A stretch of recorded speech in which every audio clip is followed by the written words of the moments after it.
Ang galing na ng batang ito ngayon. Ngayon ay makakalma na ako. Ipapababa ko siya sa bundok.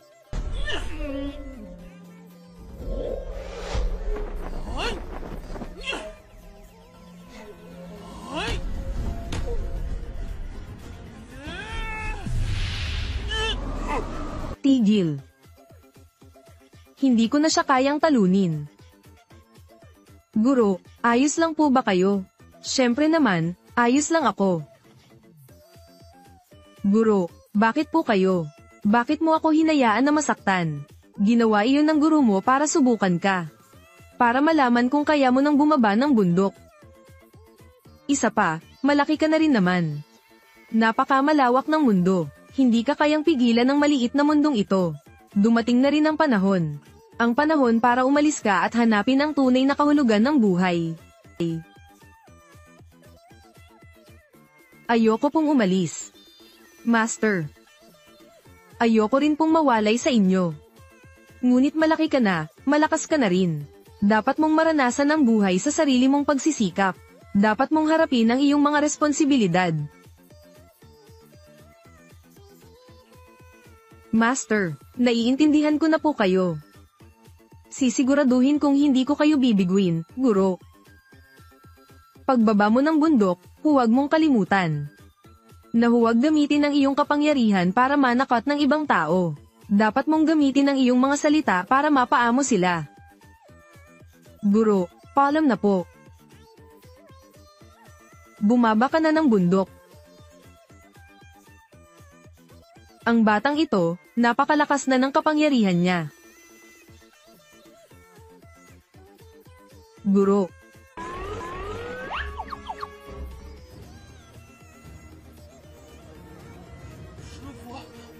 Hindi kita makakalimutan.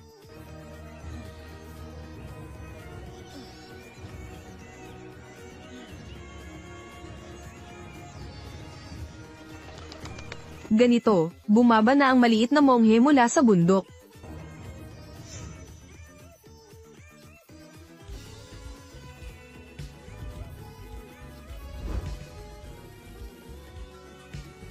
Ganito pala ang mundo sa paanan ng bundok.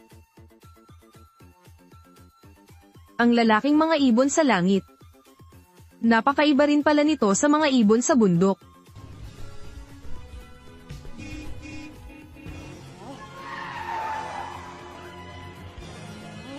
Gusto mo bang mamatay?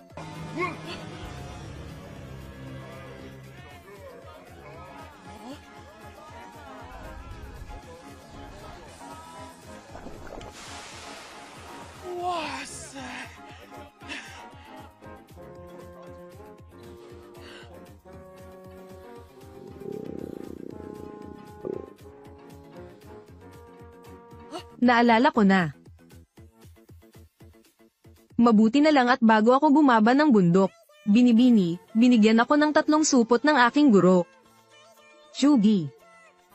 Ang 3 mabangong supot na ito, ingatan mo. Nakarating na tayo sa paanan ng bundok. Kung magutom ka, o kung gusto mong makipagkaibigan, o kung mahirapan ka, buksan mo ang mga redjalong ito. Gutom ka na, ano? Kumuha ka ng pera at bumili ka ng pagkain. Ito pala ang pera. Mga ngalakal, 10 siopaw po. Mag-ingat ka.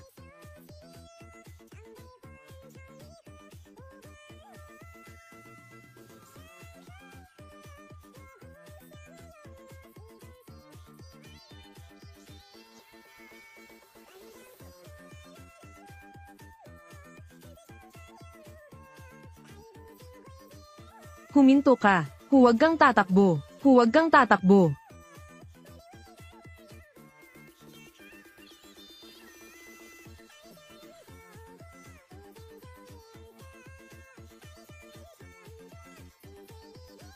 Isauli mo ang bag ko.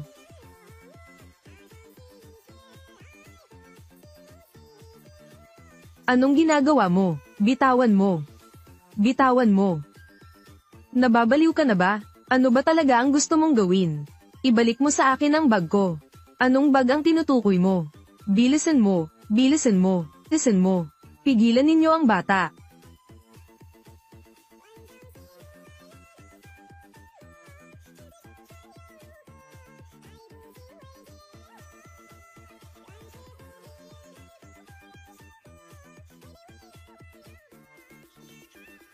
Binibini.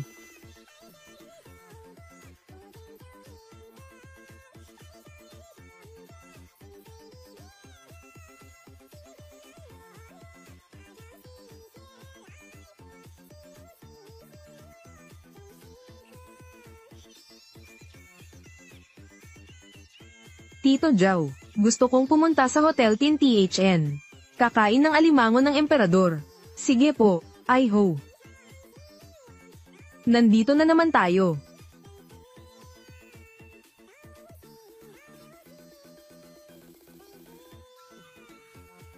Ano iyon? Tara na. Ano ba yung sinisigaw mo? Hindi mo ba nakikita? May problema ang paa ko. Habulin mo ang young master. Ang paa ko.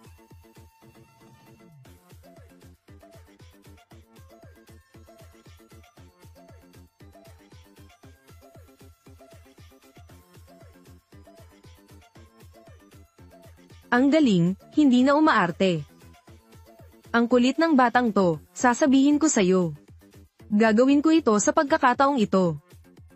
Hindi kita mapapatawad. Nauutalang matandang lalaki.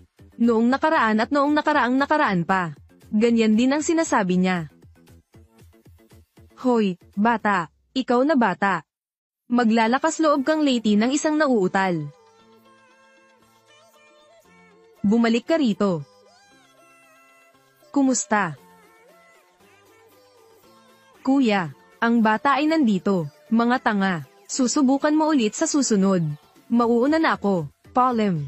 Kuya. Anong gagawin natin ngayon? Ano pa nga ba? Habulin natin.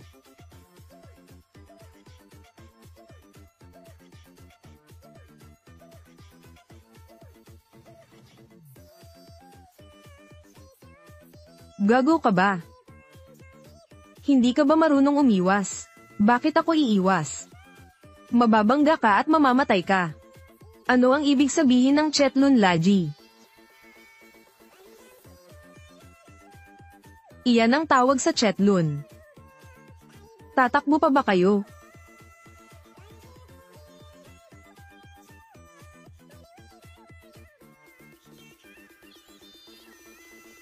Salamat, maliit na monghe. Talagang tanga nga pala ako.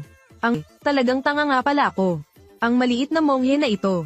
Magkakasama ba kayo?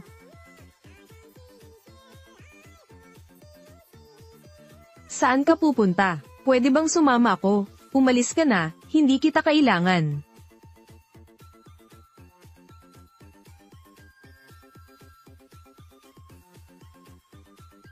Umalis na tayo. Bakit hindi ka pa umaalis?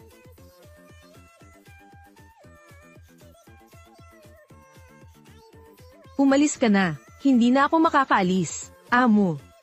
Mukhang sira na ito. Bumaba tayo para tingnan. Sige.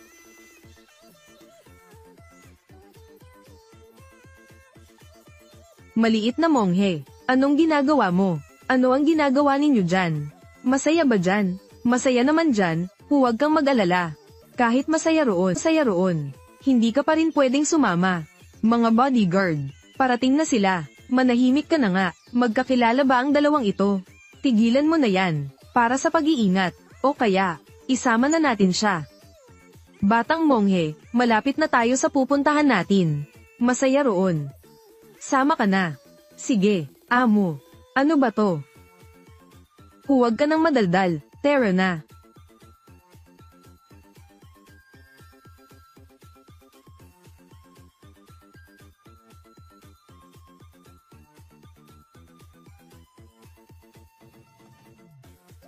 Magandang araw po, Binibini. Magandang araw po, Binibini. Mabuhay po kayo sa pagbabalik. Binibini, ang binata ay dinukot na naman. Suriin ang mga CCTV sa daan. Dalhan ng 100 bodyguard. Kahit pahalughugin ang buong Kyoto. Dapat natin siyang mahanap. Opo.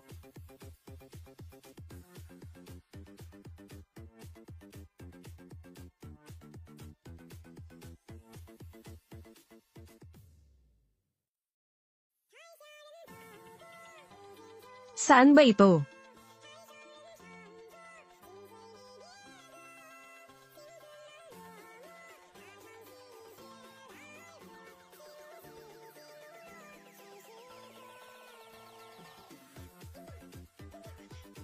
Alo, binata THUNG, nadala ko na siya rito.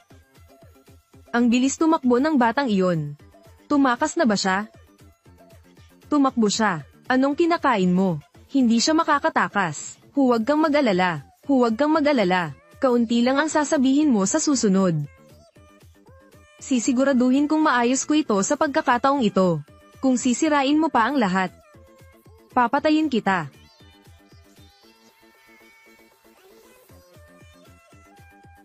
Opo. Ang sama naman ng ugali mo. Xiao Tian, kung may sisiin ka, sisihin mo ang sarili mo. Dahil sa pagiging isang THUNG. At lalong huwag kang haarang sa daan ko. Ang lahat ng kayamanan ng pamilyang THUNG ay dapat maging akin.